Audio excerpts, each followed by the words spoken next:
அடுத்த 15 நாட்களுக்கு வினாடிக்கு 3500 கன அடி நீர் வீதம் தமிழகத்திற்கு திறந்துவிடக் கோரி காவிரி மேலாண்மை ஆணையம் கர்நாடகாவிற்கு உத்தரவிட்டுள்ளது. காவிரியில் தமிழகத்திற்கு நீர் திறந்துவிட முடியாது என கர்நாடகா முதல்வர் டி. கே. சிவக்குமார் திட்டவட்டமாக தெரிவித்துள்ளார். கடும் வறட்சி நிலவுவதால் கர்நாடகத்தின் தேவைக்கு மட்டுமே போதுமான அளவில் அணைகளில் நீர் உள்ளது என்றார். தமிழக முதல்வர் விஜய் கர்நாடகா வருகிறார் என கர்நாடக முதல்வர் சிவக்குமார் மீண்டும் உறுதியாக கூறியுள்ளார். காவிரி நீர் விவகாரம் குறித்து விவாதித்து இரு மாநிலங்களின் நலன்களையும் கருத்தில் கொண்டு ஒரு தீர்வை எட்ட விரும்புகிறோம் என்றார். கர்நாடகாவில் வரும் ஞாயிற்றுக்கிழமை அனைத்துக் கட்சி கூட்டம் நடைபெறும் என முதல்வர் சிவக்குமார் தெரிவித்துள்ளார். தமிழகத்துக்கு நீர் திறக்க வேண்டும் என்று காவிரி ஒழுங்காற்றுக் குழு பரிந்துரை பற்றி ஆலோசனை நடத்தவுள்ளார். 2ஆம் கட்ட மெட்ரோ ரயில் பணிகளை விரைந்து முடிக்க முதல்வர் விஜய் உத்தரவிட்டுள்ளார். பூந்தமல்லி வடபழனி வழித்தடத்தில் விடுபட்ட பணிகளை உடனடியாக முடிக்கவும், தொழிலாளர்களின் பாதுகாப்பு கட்டுமான தரத்தை உறுதி செய்யுமாறும் ஒப்பந்ததாரர்களுக்கு அறிவுறுத்தியுள்ளார். சென்னை கைடன்ஸ் தமிழ்நாடு அலுவலகத்தில் முதல்வர் விஜய் முன்னிலையில் பல்வேறு நிறுவனங்களுடன் புரிந்துணர்வு ஒப்பந்தங்கள் கையெழுத்தானது. மேகதாது அணை தொடர்பாக பிரதமர் மோடிக்கு கடிதம் எழுதியதோடு தனது கடமை முடிந்துவிட்டதாக முதல்வர் விஜய் மௌனம் காத்து வருகிறார். மாநிலத்தின் முக்கிய பிரச்சினையில் யார் குரலையும் கேட்காமல் இன்டிஃபரண்டாகவும் இன்ஆக்டிவாகவும் தாவேக அரசு இருப்பது நல்லதல்ல என திமுக தலைவர் ஸ்டாலின் விமர்சித்துள்ளார். மேகதாது விவகாரம் 2026 மே 10ஆம் தேதிக்கு பிறகுதான் உருவானது போல உணர்கிறது திமுக தலைமை. ஆட்சியில் இருந்தபோது ஆக்டிவாக இருந்திருந்தால் இன்று தமிழக மக்கள் உங்களை இன்ஆக்டிவ் மோடுக்கு தள்ளி இருக்க மாட்டார்களே என ஸ்டாலினுக்கு தாவேகா பதிலடி கொடுத்துள்ளது. தீர்ப்பாயம் அமைக்க சட்டசபை மூலம் வலியுறுத்திய நிலையில் முதல்வரின் கர்நாடகா பயணம் இதை நீர்த்து போக செய்யாதா என ஸ்டாலின் கேள்வி எழுப்பியுள்ளார். இந்த அரசின் எந்த தகவல்களிலும் தெளிவில்லை, வெளிப்படைத்தன்மை இல்லை, குழப்பம், ஏமாற்றம் மட்டுமே மிஞ்சுகிறது என்றார். மேகதாதுவில் அணை கட்டுவதற்காக கர்நாடகா அளித்த திட்ட அறிக்கையை மத்திய நீர்வள ஆணையம் நிராகரித்துள்ளது. கர்நாடக அரசு கொடுத்த தகவல்கள் முன்னுக்கு பின் முரணாக இருப்பதாகவும் புதிதாக விரிவான திட்ட அறிக்கை தயாரித்து வழங்கவும் மத்திய நீர்வள ஆணையம் உத்தரவிட்டுள்ளது. மேகதாது அணை கட்ட எதிர்ப்பு தெரிவித்து தமிழக சட்டசபையில் நிறைவேற்றப்பட்ட தீர்மானத்தில் நடுவர் மன்றம் அமைக்க வலியுறுத்திய திருத்தத்தை ரத்து செய்ய கோரி சென்னை ஹைகோர்ட்டில் அதிமுக கொறடா அக்ரி கிருஷ்ணமூர்த்தி வழக்கு தொடர்ந்துள்ளார். கர்நாடகாவில் மேகதாது அணை கட்டக்கூடாது என்று ராகுல் ஒரு வார்த்தை சொல்லட்டும், நாங்கள் என்டிஏ கூட்டணியிலிருந்து விலகுகிறோம் என அன்புமணி தெரிவித்துள்ளார். காவிரி விவகாரத்தில் முதல்வர் விஜயின் பேச்சுவார்த்தை முந்தைய சட்ட போராட்டங்களை நீர்த்து போகச் செய்யும் வகையில் பின்னோக்கி செல்லக்கூடாது, காவிரி விவகாரத்தில் எந்தவித சமரசமும் செய்யக்கூடாது என மார்க்சிஸ்ட் கம்யூனிஸ்ட் கட்சியின் மாநில செயலாளர் வீரபாண்டியன் வலியுறுத்தியுள்ளார். முதல்வர் விஜய் கர்நாடகா செல்லக்கூடாது என விவசாய சங்க தலைவர் PR பாண்டியன் வலியுறுத்தியுள்ளார். அப்படி சென்றால் கர்நாடகா முதல்வரை அழைத்து வந்து தமிழக வறட்சியை காட்ட வேண்டும் என்றார். தனியார் பள்ளி கட்டணம் வசூலை கண்காணிப்பதற்கு ஓய்வு பெற்ற நீதிபதி தலைமையில் குழு அமைக்கப்படும் என பள்ளிக்கல்வித்துறை அமைச்சர் ராஜ்மோகன் சொன்னார். முன்னாள் முதல்வர்கள் ஜெயலலிதா, கருணாநிதி ஆட்சிகள் செயல்படுத்தி நிறுத்தப்பட்ட திட்டங்கள் நல்ல திட்டங்களாக இருந்தால் அதை குழந்தை தொழிலாளர்களை கண்காணிக்க தனிக்குழு அமைக்கப்பட்டு வருவதாக தொழிலாளர் நலத்துறை அமைச்சர் முகமது பர்வேஸ் தெரிவித்தார். என் மீது கூறப்படும் நில மோசடி புகார்கள் முற்றிலும் பொய்யானவை. 100 கோடி ரூபாய் மதிப்புள்ள நிலத்தை 2 கோடிக்கு வாங்கியதாக பழி சுமத்துகிறார்கள். என் குடும்பத்தில் யாருக்கும் அந்த அளவுக்கு சொத்து மதிப்பு இல்லை என அமைச்சர் ரமேஷ் கூறினார். அனைத்து கோயில்களுக்கும் இனிமேல் பொதுவான டெண்டர் முறைதான். ஆன்லைன் மூலமே அனைத்து டெண்டர்களும் வெளியிடப்படும். இதற்கு GST, பான் கார்டு கட்டாயம் என அமைச்சர் ரமேஷ் தெரிவித்தார். டாஸ்மாக் மதுபான கொள்முதல் மற்றும் டெண்டர் முறைகேடு வழக்கில் முன்ஜாமீன் கேட்டு திமுக முன்னாள் அமைச்சர் செந்தில் பாலாஜி தாக்கல் செய்த மனுவை சென்னை ஐகோர்ட் தள்ளுபடி செய்தது. டாஸ்மாக் முறைகேடு வழக்கில் சென்னை ஹைகோர்ட் முன்ஜாமீன் மனுவை தள்ளுபடி செய்த நிலையில் செந்தில் பாலாஜி சுப்ரீம் கோர்ட்டில் மேல்முறையீடு செய்தார். இந்த வழக்கு நாளை விசாரணைக்கு வருகிறது. பொதுத் தேர்வுகள் முறைகேடுகள் தடுப்பு திருத்த மசோதா பார்லிமெண்ட் ராஜ்யசபாவிலும் தாக்கலானது. திருத்த மசோதாவை மத்திய அமைச்சர் ஜிதேந்திர சிங் தாக்கல் செய்தார். வினாத்தாள் கசிவு தொடர்பான மோசடிகளில் ஈடுபடுவோருக்கு கடும் தண்டனை வழங்க சட்டத்தில் திருத்தம் செய்யப்பட்டுள்ளது. ராஜ்யசபாவை தொடர்ந்து லோக்சபாவிலும் வந்தே மாதரம் மசோதா நிறைவேறியது. திமுக எம்பிக்கள் கனிமொழி, ராசா உள்ளிட்டோர் எதிர்ப்பு தெரிவித்தனர். லோக்சபாவில் வந்தே மாதரம் மசோதாவுக்கு எதிர்ப்பு தெரிவித்த MP கனிமொழி, விவாதமின்றி மசோதா நிறைவேற்றக்கூடாது. கருத்து சொல்வோரே தேச துரோகிகள் என்கிறீர்கள். வந்தே மாதரம் பாடாவிட்டால் தேச துரோகிகளா? பாஜக தான் தேசத்துக்கு எதிரானது என ஆவேசமாக பேசினார். பிரதமர் மோடி தலைமையில் நாளை மதியம் மத்திய அமைச்சரவை கூட்டம் கூடுகிறது. டெல்லியில் நடந்த மாணவர்கள் போராட்டம் உட்பட பல்வேறு பிரச்சினைகள் குறித்து ஆலோசிக்கப்படுகிறது. நீலகிரி, கோவை, தேனி, கன்னியாகுமரி, திருநெல்வேலி ஆகிய மாவட்டங்களில் நாளை கனமழைக்கு வாய்ப்புள்ளதாக சென்னை வானிலை மையம் தெரிவித்துள்ளது. ஈரானின் பல்வேறு இலக்குகள் மீது அமெரிக்கா தாக்குதல் நடத்தி வருகிறது. ராணுவ தளங்கள், எரிவாயு கப்பல்களை ஈரான் தாக்கியதற்கு பதிலடி கொடுத்து வருகிறது. அதிமுகவில் எம்எல்ஏ பதவியை ராஜினாமா செய்துவிட்டு தாவேகாவில் இணைந்தவர்களுக்கு விரைவில் கட்சி பதவி வழங்கப்பட இருப்பதாகவும் விஜயபாஸ்கர் உள்ளிட்ட சிலருக்கு மாநில பொறுப்புகள் வழங்க தாவேகா தலைமை முடிவெடுத்துள்ளதாகவும் தகவல் வெளியாகியுள்ளது. சென்னை தலைமை செயலகத்தில் துபாய் நாட்டிற்கான இந்திய துணை தூதராக நியமிக்கப்பட்டுள்ள டாக்டர் விஷ்ணுவர்தன் ரெட்டி முதல்வர் விஜயை சந்தித்து பேசினார். சென்னை தலைமை செயலக வளாகத்தில் பாமகவின் 4 சட்டசபை உறுப்பினர்களுக்கும் தனி அறை ஒதுக்க வேண்டும் என பாமக சட்டசபை உறுப்பினர் கணேஷ்குமார் சபாநாயகரிடம் கோரிக்கை வைத்தார். தமிழகம், புதுவையில் தீவன கட்டுப்பாடு நெறிமுறைகளை கடைபிடிக்க வலியுறுத்தி நாளை முதல் கோழி இறைச்சி விற்பனையாளர்கள் அறிவித்திருந்த விற்பனை நிறுத்த போராட்டத்தை வாபஸ் பெற்றனர். கறிக்கோழி ஒருங்கிணைப்பு குழு உத்தரவாத அடிப்படையில் வாபஸ் பெற்றனர். பாரதிய ஜனதா ஆட்சி செய்யும் மாநிலங்களில் மட்டுமே நீட் வினாத்தாள் முறைகேடுகள் தொடர்கின்றன என மாணிக்கம் தாக்கூர் குற்றம் சாட்டியுள்ளார். மகாராஷ்டிராவில் ரூபாய் 5 லட்சத்துக்கு வினாத்தாள் பேரம் பேசப்பட்டு தேர்வுக்கு 10 நாட்களுக்கு முன் புகைப்படம் கசிவானது என்றார். அரசு பள்ளிகளில் மாணவர் சேர்க்கை அதிகரித்துள்ளது என அமைச்சர் ராஜ்மோகன் தெரிவித்துள்ளார். அரசு பள்ளிகள் எங்களது கண்கள், அந்த கண்களுக்கு புதிய வெளிச்சம் கிடைத்துள்ளது என்றார். கிண்டி மருத்துவமனைக்கு அமைச்சர் அருண்ராஜ் ஆய்வுக்கு வந்தபோது போக்குவரத்து நெரிசலில் சிக்கினார். இதனால் காரில் இருந்து இறங்கிய அவர் சைதாப்பேட்டை எம்எல்ஏ அருள் பிரகாசத்துடன் புல்லட்டில் மருத்துவமனைக்கு சென்றார். டெல்லியில் மத்திய நீர்வளத்துறை அமைச்சர் பாட்டீலை கர்நாடக பாரதிய ஜனதா எம்பிக்கள் பிரகலாத் ஜோஷி, பசவராஜ் பொம்மை தலைமையில் சந்தித்து ஆலோசனை நடத்தினர். தாவேக அரசு விவசாயிகளை தொடர்ந்து வஞ்சித்து வருவதாக குற்றம் சாட்டியுள்ள திமுக தலைவர் ஸ்டாலின் அரசை கண்டித்து ஆகஸ்ட் 3ஆம் தேதி தஞ்சாவூரில் திமுக சார்பில் ஆர்ப்பாட்டம் நடத்தப்படும் என்றும் அறிவித்துள்ளார். தாவேக அரசுக்கு கண்ணிவெடிகளை வைத்தால் அதை மதிமுக அகற்றும் ஆபத்தை தடுக்கும் போர்வாளாகவும் கேடயமாகவும் இருக்கும் என வைகோ தெரிவித்துள்ளார். கோயில் பார்க்கிங்கில் டிஜிட்டல் பில் வழங்கப்படும் என அமைச்சர் ரமேஷ் தெரிவித்தார். பழனி விவகாரத்தில் அரசியல் காரணங்களுக்காக என் மீது குற்றச்சாட்டு எழுந்துள்ளதாக கூறினார். துவைக்காத சாக்ஸுகளை மீண்டும் பயன்படுத்துவது மற்றும் வியர்வை நிறைந்த சாக்ஸுகளுடன் நீண்ட நேரம் உடற்பயிற்சி செய்வதால் அத்லட்ஸ் ஃபுட் எனப்படும் பூஞ்சை தொற்று ஏற்படுகிறது. இதனால் கால்விரல் இடுக்குகளில் அரிப்பு, எரிச்சல், வீக்கம், தோல் வெடிப்பு ஏற்படுகிறது என உலக சுகாதார அமைப்பு எச்சரித்துள்ளது. அப்துல் கலாம் பாணியில் முதல்வர் விஜயும் கான்பிடென்டாக இருங்க, நம்பிக்கையோடு இருங்க, வெற்றி நிச்சயம் என சொல்லிக் கொண்டே இருக்கிறார். முதல்வர் போட்ட பாதையில் தமிழகம் நடப்பதைக் கண்டு பெருமைப்படுகிறோம் என IUML தலைவர் காதர் மொஹீதீன் கூறியுள்ளார்.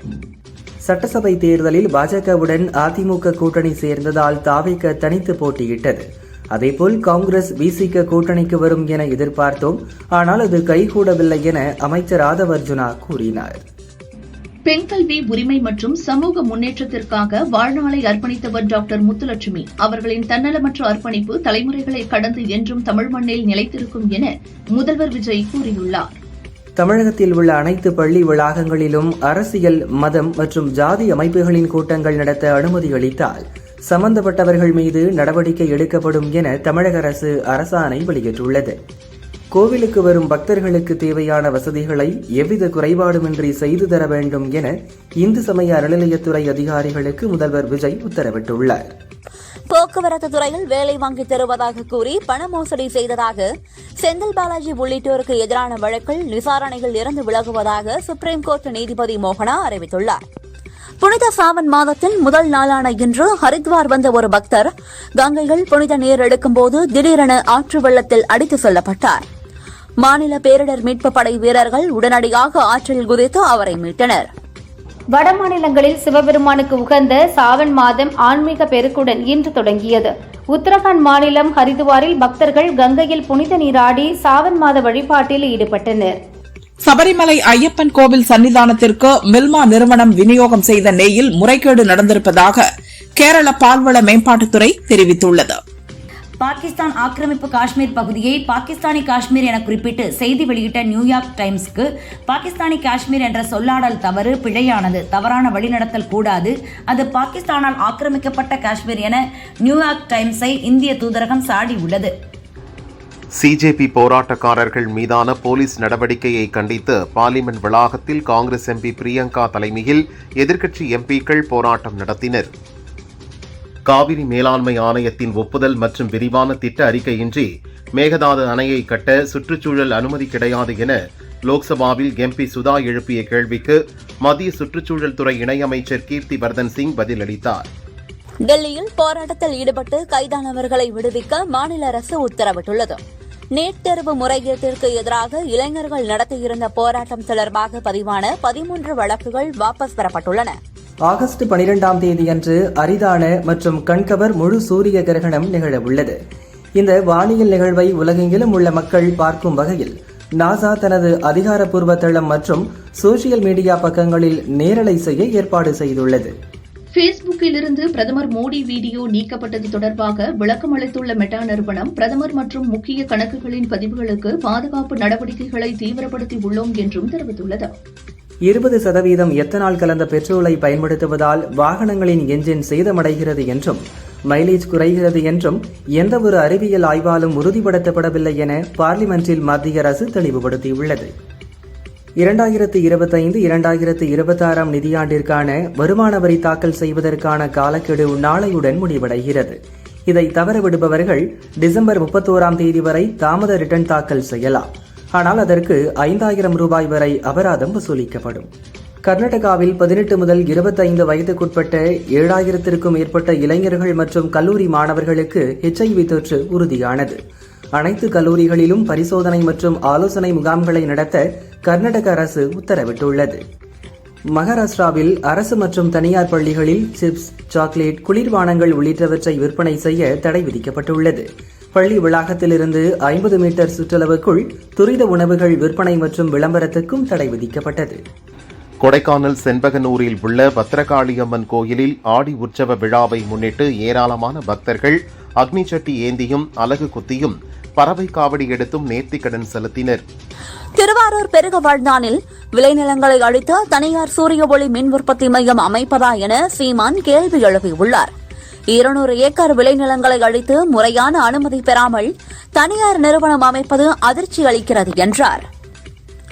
ரூபாய் 100 கோடி மதிப்பிலான வடலூர் வள்ளலார் சர்வதேச மையம் அமைக்கும் திட்டம் முழுமையாக கைவிடப்பட்டுள்ளதாக சென்னை ஹைகோர்ட்டில் இந்து சமய அறநிலையத்துறை அதிகாரப்பூர்வமாக அறிவித்துள்ளது. சத்தியஞான சபைக்கு சொந்தமான 71.24 ஏக்கர் நிலத்தை பாதுகாப்பாக சுற்றுச்சுவர் அமைக்கப்படும் என்றும் தெரிவித்தது. தமிழகத்துக்கு காவிரியில் இருந்து தண்ணீர் திறந்துவிடும்படி கர்நாடக அரசுக்கு மத்திய நீர்வள ஒழுங்குமுறை ஆணையம் உத்தரவிட்டுள்ளது. அதற்கு எதிர்ப்பு தெரிவித்து மைசூருவில் காலி பானைகளுடன் மக்கள் ஆர்ப்பாட்டம் நடத்தினர். மேல்மருவத்தூர் ஆதிபராசக்தி கோயில் ஆடிப்பூரத்தை முன்னிட்டு ஆகஸ்ட் 14ஆம் தேதி செங்கல்பட்டு மாவட்டத்திற்கு உள்ளூர் விடுமுறை அறிவிக்கப்பட்டுள்ளது. கள்ளக்குறிச்சி மாவட்டம் கூவனூரில் விநாயகர், லகுலீசர், சப்த மாதர்கள், கொற்றவை என சுமார் 1300 ஆண்டுகள் பழமையான 7ஆம் நூற்றாண்டு பல்லவர் காலத்து அரிய சிற்பங்கள் கண்டெடுக்கப்பட்டுள்ளன. சிவகங்கை மாவட்டத்தில் கடந்த 12 மணி நேரத்தில் 3 கொலைகள் நடந்துள்ளன. போலீசார் விசாரணையை தீவிரப்படுத்தியுள்ளனர். சென்னை நகருக்குள் நுழையும் போதே மறக்க முடியாத மற்றும் வரவேற்கும் விதமான அழகிய அனுபவத்தை தர ரூபாய் 10.5 கோடியில் விமான நிலையம் முதல் கத்திப்பாரா வரை 4.8 கிலோமீட்டர் தூரத்திற்கு கேட்வே ஆஃப் சென்னை அமைக்க மாநகராட்சி திட்டமிட்டுள்ளது. பழனி கோயில் நிலம் மோசடி தொடர்பான பத்திரப்பதிவு விவகார விசாரணையை சிபிஐக்கு மாற்றக்கோரி தாக்கல் செய்யப்பட்ட வழக்கில் வழக்கின் தற்போதைய நிலை குறித்து சிபிசிஐடி தரப்பில் நிலை அறிக்கை தாக்கல் செய்ய ஹைகோர்ட் மதுரை கிளை உத்தரவிட்டுள்ளது. என் மகன் ராகாவிற்கு ஒரு தந்தையாக செய்ய வேண்டிய அனைத்து கடமைகளையும் கடந்த 6 மாதங்களாக செய்து வருகிறேன். அவனின் நலன் மற்றும் எதிர்காலத்திற்காக துணை நிற்பேன் என குழந்தை ராகாவுடன் இருக்கும் படத்தை பகிர்ந்து மாதம்பட்டி ரங்கராஜ் அறிக்கை வெளியிட்டுள்ளார். பிற மாநிலங்களுக்கு கனிமங்களை கொண்டு செல்ல அரசு தடை விதித்ததற்கு எதிராக ஐகோர்ட் மதுரை கிளையில் குமரி மாவட்டத்தைச் சேர்ந்த லிபின் பொன்னுசாமி லீலா என்பவர் மனு தாக்கல் செய்துள்ளார். கால்நடை மருத்துவ படிப்பிற்கான தரவரிசை பட்டியல் இணையதளத்தில் வெளியிடப்பட்டுள்ளது. 31ஆம் தேதி முதல் ஆகஸ்ட் 2க்குள் தரவரிசை மதிப்பெண்களில் குறைகள் இருந்தால் முறையிடலாம் என்றும் அறிவிக்கப்பட்டுள்ளது. தாமிரபரணி ஆற்றில் ஆடைகள் உட்பட எந்தவித பொருட்களையும் வீச ஹைகோர்ட் மதுரை கிளை தடை விதித்துள்ளது. இறந்தவர்களுக்கான சடங்குகள் என்ற பெயரில் தாமிரபரணி ஆற்றை மாசுபடுத்துவதை தடுக்க வேண்டும் என்றும் உத்தரவிட்டுள்ளது. நிர்வாக செலவினங்களை அரசு ஏற்றதால் டாஸ்மாக் கடைகளில் இனி எம்ஆர்பி விலைக்கே மதுபானங்கள் விற்கப்படும் என டாஸ்மாக் பணியாளர் சங்கம் அறிவித்துள்ளது. பெருகளத்தூரில் டயர் கழன்று சாலை குறுக்கே நின்ற கனரக லாரியால் அந்த பகுதியில் கடும் போக்குவரத்து நெரிசல் ஏற்பட்டது. போக்குவரத்து போலீசார் 3 மணி நேரமாக போராட்டத்திற்கு பின்னர் பொதுமக்கள் உதவியுடன் லாரியை தள்ளி சாலை ஓரமாக நிறுத்தினர். இதன்பின் போக்குவரத்து சீரானது. தமிழகத்தில் சூப்பர் எல்லினோ தாக்கம் மற்றும் பாதிப்பு குறித்து கண்காணிக்க வருவாய் நிர்வாக ஆணையர் தலைமையில் 7 பேர் கொண்ட நிபுணர் குழுவை அரசு அமைத்துள்ளது. தமிழகத்தில் நடப்பு கல்வியாண்டில் அரசு பள்ளிகளில் 4.24 லட்சம் மாணவர்கள் புதிதாக சேர்ந்துள்ளதாக பள்ளிக் கல்வித்துறை தெரிவித்துள்ளது. ஆவடி மாநகராட்சி தூய்மை பணியாளர்களுக்கு வழங்கிய உணவில் பல்லி இருந்த சம்பவம் பெரும் பரபரப்பை ஏற்படுத்தியது. இந்த விவகாரத்தில் உணவு வழங்கிய நிறுவனத்தின் நிர்வாகி ஸ்ரீஹரி மீது போலீசார் வழக்கு பதிவு செய்துள்ளனர். திருப்பதி ஏழுமலையான் கோயிலில் தேமுதிக பொதுச் செயலாளர் பிரேமலதா மகன்கள் சண்முகபாண்டியன், விஜய பிரபாகரன் ஆகியோருடன் சாமி தரிசனம் செய்தார். அவர்களுக்கு வேத பண்டிதர்கள் ஆசீர்வாதம் செய்தனர். மத்திய உள்துறை அமைச்சர் அமித் ஷா ஆகஸ்ட் 8ஆம் தேதி புதுச்சேரி வருகிறார். மத்திய அமைச்சரின் வருகையை முன்னிட்டு பாதுகாப்பு ஏற்பாடுகள் பலப்படுத்தப்பட்டுள்ளது. தங்கம் விலை சவரனுக்கு 600 ரூபாய் உயர்ந்து 1,05,840 ரூபாய்க்கும், கிராமுக்கு 75 ரூபாய் உயர்ந்து 13,230 ரூபாய்க்கும் விற்கப்படுகிறது. வெள்ளி விலையில் மாற்றமின்றி 1 கிராம் 235 ரூபாய்க்கு விற்பனையாகிறது. +2 முடித்த மாணவர்களுக்கான அசல் மதிப்பெண் சான்றிதழ் அவரவர் பள்ளிகளில் இன்று முதல் வழங்கப்படுகிறது. மாணவர்கள் பள்ளிகளுக்கு சென்று அசல் சான்றிதழ்களை பெற்றுக் கொள்ளலாம் என அரசு தேர்வுகள் இயக்ககம் தெரிவித்துள்ளது. மேற்கு தொடர்ச்சி மலைப்பகுதியில் பெய்த கனமழையால் குற்றால அருவிகளுக்கு நீர்வரத்து அதிகரித்தது. அருவிகளில் வெள்ளம் பெருக்கெடுத்ததால் மெயின் அருவி, 5 அருவிகளில் சுற்றுலா பயணிகள் குளிக்க தடை விதிக்கப்பட்டது. கல்லூரி மாணவிக்கு பாலியல் தொந்தரவு அளித்த புகாரில் தென்காசி மாவட்டம் Sengottai Saint Mary's para medical கல்லூரி சேர்மன் பினு கைதானார்.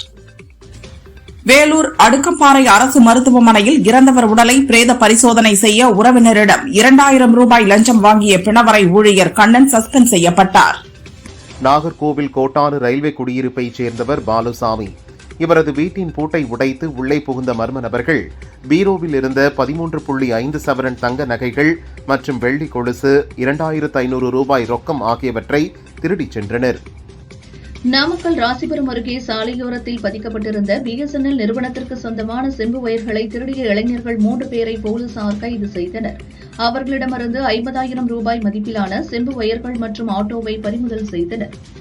செங்கடல் வழியாக செல்லும் கப்பல்களுக்கு ஈரான் உதவியுடன் கட்டணம் வசூலிக்க ஹவுதி கிளர்ச்சியாளர்கள் திட்டமிட்டு வருவதாக ஏமன் அரசு குற்றம் சாட்டியுள்ளது. ஜெர்மனியில் 2027ஆம் ஆண்டுக்குள் சுமார் 8000 ஊழியர்களை பணிநீக்கம் செய்ய உள்ளதாக பிரபல சொகுசு கார் தயாரிப்பு நிறுவனம் BMW அறிவித்துள்ளது. இங்கிலாந்து டெஸ்ட் கிரிக்கெட் அணியின் புதிய பயிற்சியாளராக ஸ்டீஃபன் பிளமிங், டெஸ்ட் அணியின் கேப்டனாக ஜோ ரூட் ஆகியோர் நியமிக்கப்பட்டுள்ளனர். மாமல்லபுரத்தில் தேசிய அளவிலான அலைச்சறுக்கு போட்டி இன்று துவங்கியது. போட்டியில் 9 மாநிலங்களைச் சேர்ந்த 80க்கும் மேற்பட்ட வீரர்கள் பங்கேற்றுள்ளனர். 3 நாட்கள் போட்டி நடைபெறவுள்ளது. சர்வதேச கிரிக்கெட் போட்டிகளில் இருந்து ஓய்வு பெறுவதாக இந்திய அணி வீரர் அஜிங்கியா ரகானே அறிவித்துள்ளார். பிரேசில் கால்பந்து அணியின் நட்சத்திர வீரர் நெய்மர் தேசிய அணியிலிருந்து ஓய்வு பெறுவதாக அதிகாரப்பூர்வமாக அறிவித்துள்ளார். காமன்வெல்த் பாரா தடகளம் ஆண்களுக்கான 100 மீட்டர் ஓட்டப்பந்தயத்தில் இந்திய வீரர் திலீப் காவிட் தங்கப்பதக்கம் வென்றார். மற்றொரு இந்திய வீரர் முகமது ஃபாசில் வெள்ளிப் பதக்கம் வென்றார். பாலிவுட்டில் 1970-80களில் நடித்தவர் ராஜ்கிரண். 2000ற்கு பின் படங்களில் நடிக்கவில்லை. அதன் பின் அவர் எங்கிருக்கிறார் என்கிற தகவலும் இல்லை. இவருடன் நட்பில் இருந்த நடிகை சோமி அலி ஒரு பேட்டியில் மறைந்த நடிகர் ரிஷி கபூரிடம் அளித்த வாக்குறுதியின்படி 16 ஆண்டுகளாக ராஜ்கிரனை தேடி வருகிறேன். சில வெளிநாடுகளிலும் கூட தேடினேன். அவரை பற்றி தகவல் தருபவர்களுக்கு சன்மானம் தருவேன் என அறிவித்துள்ளார். நடிகை கீர்த்தி சுரேஷ் தற்போது தமிழில் கன்னிவெடி, சத்யவான் சாவித்ரி ஆகிய படங்களிலும் தெலுங்கு, ஹிந்தியிலும் நடிக்கிறார். நானி நடிப்பில் ஸ்ரீகாந்த் ஒடேலா இயக்கத்தில் தெலுங்கில் உருவாக்கி வரும் தி பாரடைஸ் படத்தில் ஒரு பாடலுக்கு சிறப்பு நடனமாட இருக்கிறார். ஏற்கனவே இவர்கள் கூட்டணியில் தசரா படம் வெளியானது. அந்த நட்பிற்காக முதன்முறையாக ஒரு பாடலுக்கு தமிழ் சினிமாவில் முன்னணி இளம் நாயகனாக வலம் வருபவர் கவின். 2023இல் தனது நீண்ட கால தோழி மோனிகாவை திருமணம் செய்தார். இந்த தம்பதியருக்கு தற்பொழுது இரட்டை குழந்தை பிறந்துள்ளது. கவின் வெளியிட்ட பதிவில், எங்கள் வாழ்க்கையை இரட்டிப்பு மகிழ்ச்சியால் நிறைத்த இறைவனுக்கு நன்றி. எங்களுக்கு ஒரு ஆண், ஒரு பெண் என இரட்டை குழந்தை பிறந்துள்ளனர் என குறிப்பிட்டுள்ளார். சில ஆண்டுகளுக்கு முன் தங்களது படங்களில் நடிக்க தனுஷ் ஒப்பந்தம் போட்டுவிட்டு நடிக்கவில்லை என தேனாண்டாள் பிலிம்ஸ் முரளி, 5 ஸ்டார் கதிரேசன் ஆகியோர் தயாரிப்பாளர்கள் சங்கத்தில் அவர் மீது புகார் அளித்தனர். அப்போது நடந்த பேச்சுவார்த்தையில் ஒருவருக்கு 15 கோடி, மற்றொருவருக்கு 8 கோடி தருவதாக தனுஷ் தரப்பில் சொல்லப்பட்டது. 2 ஆண்டுகள் ஆன பின்பும் தனுஷ் சொன்னபடி நடிக்கவில்லையாம். இதனால் அவர் மீது மீண்டும் நடவடிக்கை எடுக்க வேண்டும் என தற்போது இருவரும் கோரி வருகிறார்களாம். நிதேஷ் திவாரி இயக்கத்தில் ரன்பீர் கபூர், சாய் பல்லவி, யஷ் நடிப்பில் இதிகாச காவியமான ராமாயணா படம் உருவாகியுள்ளது. இதன் ட்ரெய்லர் பிரம்ம முகூர்த்தத்தில் வெளியிடப்பட்டது. 4-9 நிமிடம் ஓடும் இந்த ட்ரெய்லரில் காட்சிக்கு காட்சி பிரம்மாண்டம், நிஜம் போன்றே பிரமிக்க வைக்கும் VFX காட்சிகள் கண்களுக்கு விருந்தாய் அழகாய் உள்ளன. ராவணனின் அசுர எழுச்சியில் துவங்கும் ட்ரெய்லர் அப்படியே ராமர் பிறப்பு, சீதையுடன் திருமணம், வனவாசம், சீதையை கடத்தும் ராவணன், சீதையை மீட்க ராமர் கிளம்புவது என ட்ரெய்லர் விரிகிறது. தீபாவளிக்கு முதல் பாகம் வெளியாகிறது. நடிகை கீர்த்தி சுரேஷ் தற்போது தமிழில் கன்னிவெடி, சத்யவான் சாவித்ரி ஆகிய படங்களிலும் தெலுங்கு, ஹிந்தியிலும் நடிக்கிறார். நானி நடிப்பில் ஸ்ரீகாந்த் ஒடேலா இயக்கத்தில் தெலுங்கில் உருவாக்கி வரும் தி பாரடைஸ் படத்தில் ஒரு பாடலுக்கு சிறப்பு நடனமாட இருக்கிறார். ஏற்கனவே இவர்கள் கூட்டணியில் தசரா படம் வெளியானது. அந்த நட்பிற்காக முதன்முறையாக ஒரு பாடலுக்கு ஆட சம்மதம் சொல்லியுள்ளார் கீர்த்தி.